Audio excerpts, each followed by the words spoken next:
हरियाणा में जिस गारंटी को हिमाचल सबसे पहले बनाने का प्रयास कर रहा था, उन्होंने यूनिफाइड पेंशन स्कीम के बारे में बात की है और हरियाणा में गारंटी नहीं है, ये गारंटी नहीं है। एनपीएस का पैसा हिमाचल है, किसी की भी सरकार हो, क्यों नहीं मिल सकता?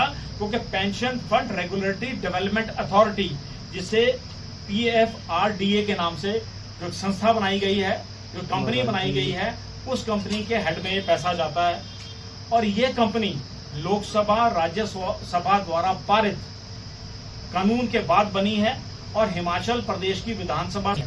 तो अंततः कितना भ्रमित करना चाहती है ये सरकार, ये अत्यंत दुर्भाग्य का विषय है जिसकी हम कड़े शब्दों में निंदा करते हैं। हिमाचल प्रदेश के जो पुराने कर्मचारी थे, ये इस सरकार की स्थिति है जिसका व्याख्यान उनको हिमाचल से बाहर जाके राज्यों में करना चाहिए कि हमारी वित्तीय स्थिति। जयंती 2 अक्टूबर को समाचार पत्रों में एक ऐड प्रकाशित होती है, 20 माह में 5 गारंटियां पूरी। 2 अक्टूबर को ही झूठ, उसमें लिखा गया कि पहली गारंटी हमने ओपीएस दे दिया। प्रदेश की वित्तीय स्थिति है कि 2000 करोड़ का जो सैलरी का बिल है वो देने के लिए सरकार के पास पैसे नहीं हैं। सरकार को हरियाणा में जाकर के बात बतानी चाहिए।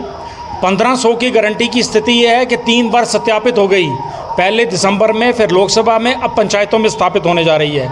स्टार्टअप योजना जो 10 करोड़ रुपया प्रति विधानसभा सरकार देने वाली थी, उसी का 680 करोड़ बना 68 विधानसभाओं का, वो ऋण मुक्त देने वाली थी, उस पर 50% पर सरकार आ गई।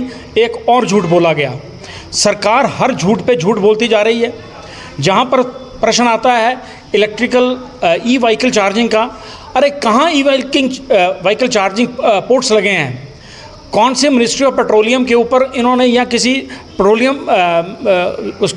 पेट्रोल पंप्स की कंपनीज़ के साथ इन्होंने टाई अप किया है या उनको पत्राचार किया है? सरकार बताए। जहाँ तक प्रश्न आता है, इन्होंने कहा कि हमने किसानों को प्राकृतिक खेती के उत्पाद के रेट सुनिश्चित कर दिए। हिमाचल प्रदेश में एक लैब का पता बताएं, एक प्रयोगशाला का पता बताएं जहाँ पर प्राकृतिक खेती का निरीक्षण होता हो। झूठ पर झूठ बोल करके, और हिमाचल प्रदेश जो है वो सच बोलने के लिए भोली भाली लोगों के लिए जाना जाता था। मुख्यमंत्री ने उनका भी सर नीचा कराया है।